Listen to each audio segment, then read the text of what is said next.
Quelle est la réalité des métiers du test dans le secteur numérique ?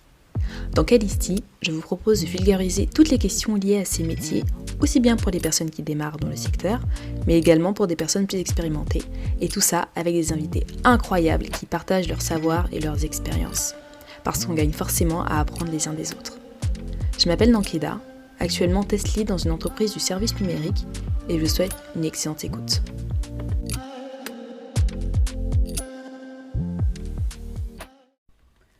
Bonjour, bonsoir, j'espère que vous allez bien. Alors, la 6e saison de Black Mirror vient de sortir sur Netflix. J'ai été hyper inspirée après avoir regardé le premier épisode, et ça tombe très bien parce qu'on va parler d'un sujet d'actualité. Si vous n'avez jamais pris le temps de regarder Black Mirror, je vous recommande vraiment, en lettres capitales, de le faire.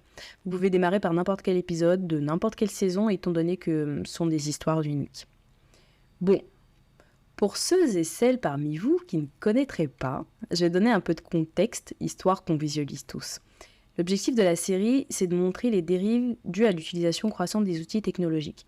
Les scénaristes sont assez avant-gardistes et ils ont imaginé des situations qui ont fini par se reproduire dans la vie réelle. L'exemple le plus connu est celui dont on va parler aujourd'hui, celui de la note sociale. Dans la vraie vie, on passe notre temps à tout noter sur Google ou Trustpilot, toutes les activités qu'on fait. Que ça concerne un plat qui est commandé sur une application ou des meubles achetés en ligne ou une activité qu'on a faite, par exemple un escape game. Enfin bon, on passe notre temps vraiment à tout noter. Dans ce fameux épisode, les gens ne peuvent accéder à certains produits ou services que s'ils ont une note sociale qui est suffisante. Par exemple, prendre des billets d'avion, ou louer une voiture, ou acheter une maison, etc. J'ai évité de spoiler si vous n'avez pas vu l'épisode, mais il se trouve que peu après la diffusion de cet épisode-là, on a vu apparaître des articles sur le crédit social en Chine. L'idée est apparue au début des années 2000, et ça s'inspirait du credit score américain, qui est en fait le moyen utilisé par les banques américaines pour savoir si vous êtes fiable dans la gestion de vos finances, et qui motive ou non les banques à vous attribuer un crédit. De fil en aiguille, en Chine, ça s'est déporté sur d'autres secteurs pour devenir, je cite, un outil de sensibilisation à l'intégrité et à la crédibilité au sein de la société. Avance rapide, l'expérimentation a démarré en 2018 et ça s'est généralisé à toute la Chine en 2020. L'épisode de Black Mirror qui traitait ce sujet-là est sorti en octobre 2016, donc bien avant la mise en œuvre du crédit social par le gouvernement chinois. Bien sûr, en Occident, on s'est empressé de critiquer tout ça, sauf que, en fait, quand on prend un petit peu de recul, il est un peu en train de se passer la même chose, mais avec des systèmes de notation auxquels nous, on prend part volontairement. Et contrairement à la Chine, il n'y a pas du tout besoin de l'intervention du gouvernement. Vous me direz, mais quel rapport ça a à voir avec le test ? Bon, supposons que demain, le gouvernement français décide de mettre en place un système équivalent. Comment est-ce qu'on va se débrouiller pour tester un ou des outils de cette envergure ? J'ai mon idée sur la question, mais ça nécessiterait que je fasse une disserte avec thèse, antithèse et synthèse, et étant donné que mes cours de philo commencent à être un petit peu loin maintenant, j'ai posé la question à ChatGPT. Et voici la réponse qu'il m'a donnée. Je vais vous lire tout ça. D'abord, recherche et développement. Le gouvernement pourrait commencer par investir dans la recherche et le développement d'un prototype de système de crédit social adapté aux spécificités de la société française. Cela impliquerait la collaboration entre des experts en technologie, en droit, en éthique et en sciences sociales. Étude d'impact. Une étude d'impact approfondie devrait être réalisée pour évaluer les conséquences sociales, économiques et juridiques d'un système de crédit social en France. Cela inclurait des consultations avec des experts, des groupes de réflexion, des organisations de défense des droits de l'homme, des organisations de protection de la vie privée et d'autres parties prenantes concernées. Tests pilotes limités. Le gouvernement pourrait décider de mener des tests pilotes limités dans certaines régions ou pour certains groupes spécifiques. Cela permettrait d'évaluer les résultats du système dans un environnement contrôlé, d'identifier les éventuels problèmes et d'apporter des ajustements. Transparence et participation publique. Il serait essentiel d'impliquer le public dans le processus de test en fournissant des informations claires sur le fonctionnement du système. ses objectifs et ses implications.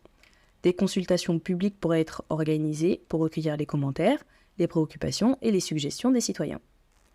Évaluation indépendante.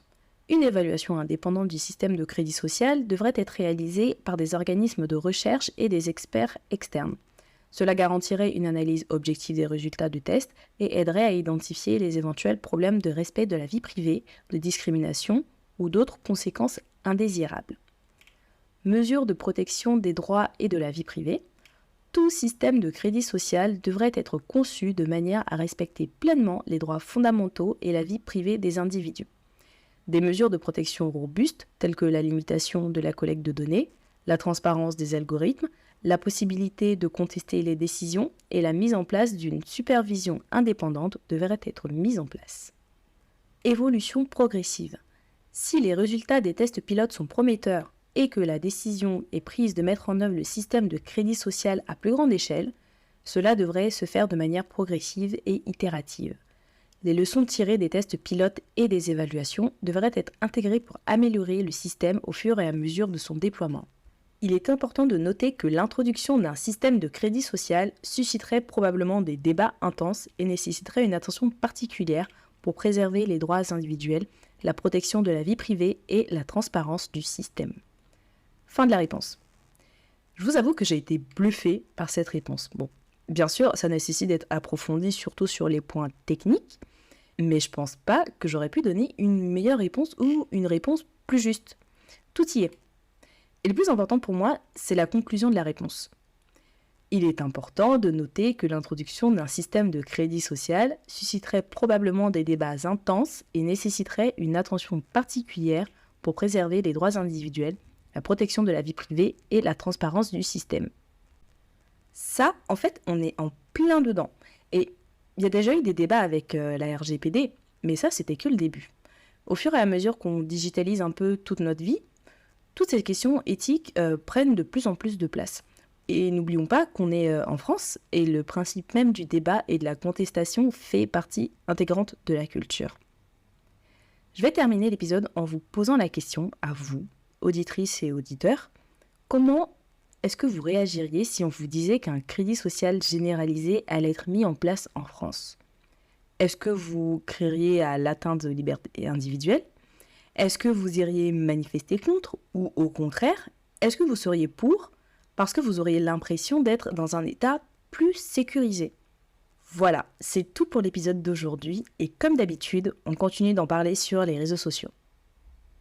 Si vous avez aimé ce que vous avez entendu, parlez-en autour de vous. C'est le bouche à oreille qui permet de faire connaître un podcast.